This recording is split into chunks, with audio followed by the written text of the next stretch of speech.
Donc là, je suis dans un morceau qui a beaucoup de pierres. Donc là, j'ai tout l'intérêt d'avoir la fourche à pierre. Je vous mets quelques passages vidéo, de voir un peu comment ça marche. Bon, il n'y a rien de plus simple, hein. La fourche passe sous les pierres. Et comme ça, la terre après elle tombe et ça évite de traîner toute la terre. Et ça permet surtout de pouvoir charger plusieurs pierres à la fois dans le godet avant d'aller vider. Donc là, il y a mon père qui est en train de semer. On ira voir ça un peu plus près dans un moment. Et pour ce qui est du 4-ros, il y a le rouleau derrière. C'est un rouleau packer qui est hydraulique. Et ça va bien pour quand je veux boucher des rases. Quand j'ai un trou, et ben, je travaille plus profond. Du coup, ça me traîne un peu de terre.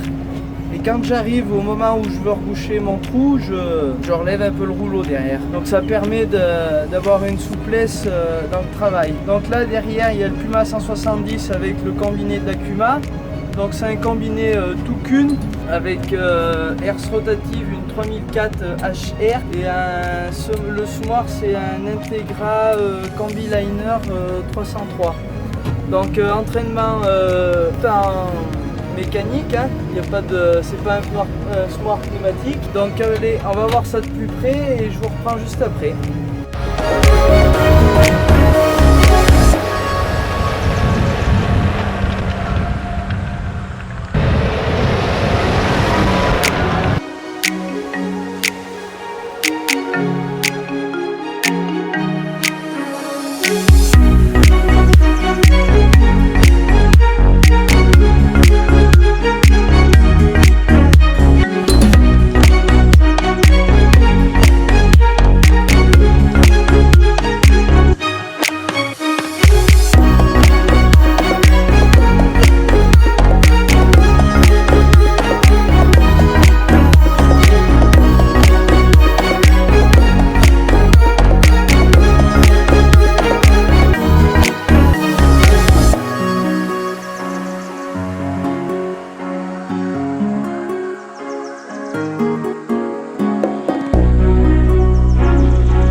On a des conditions qui sont super pour le semis de la lentille. Le sol est légèrement frais dessous, donc ça favorisera la levée et normalement demain aussi il devrait pleuvoir. Donc on avait labouré samedi. Après la graine elle n'est pas beaucoup enterrée, c'est une culture qui doit germer assez vite et qui doit lever assez vite. Donc on essaye de la placer entre 1 et 2 cm de profondeur. Et juste après je vais passer le rouleau pour favoriser le contact terre-graine. Donc je vous ferai voir ça juste après quand on aura fini de semer.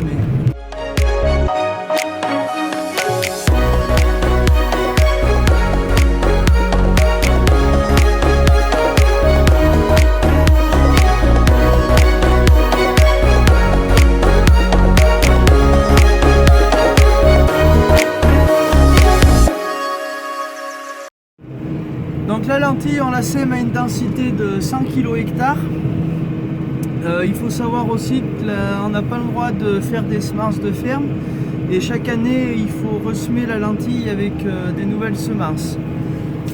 Donc toute la culture elle est destinée à la vente, donc en contrat avec Sabaro.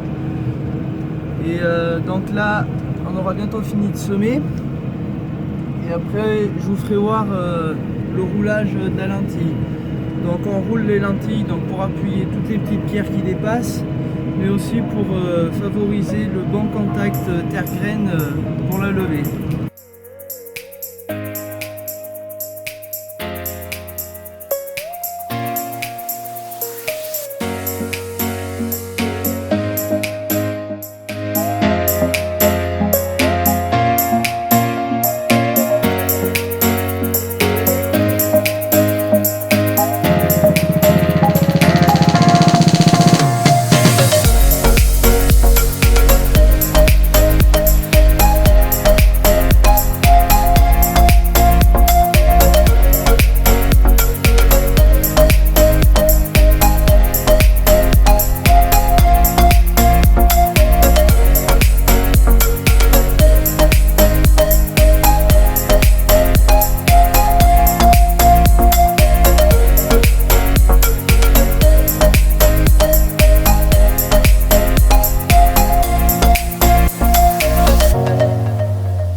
ben voilà, c'est la fin de cette vidéo. Donc elle est un peu longue parce que j'avais quand même pas mal de choses à vous faire voir. Donc là j'ai fini l'engrais, il a fallu que je change de tracteur, que je prenne le Puma parce qu'il a fallu qu'on amène le Maxxum à la vidange. Donc semaine prochaine je vous ferai voir labour et épandage de fumier. Normalement je pourrais faire des prises de vue au drone, je l'ai reçu vendredi. Pour ceux qui ont vu, j'ai mis un post. Donc vous êtes nombreux à aller me le demander. Donc c'est un Mavic 2 Pro Zoom. J'ai pris ce drone parce que c'est un drone qui sera assez compact et que je pourrais emmener plus facilement que le Phantom dans le tracteur. Donc j'essaierai de vous faire un peu des petites vidéos dessus quand je l'aurai pris en main. Donc pour le moment, moi je vais partir labourer maintenant, enfin commencer à labourer pour les maïs. Donc je vous souhaite un bon dimanche et je vous dis à la semaine prochaine. Allez, salut tout le monde!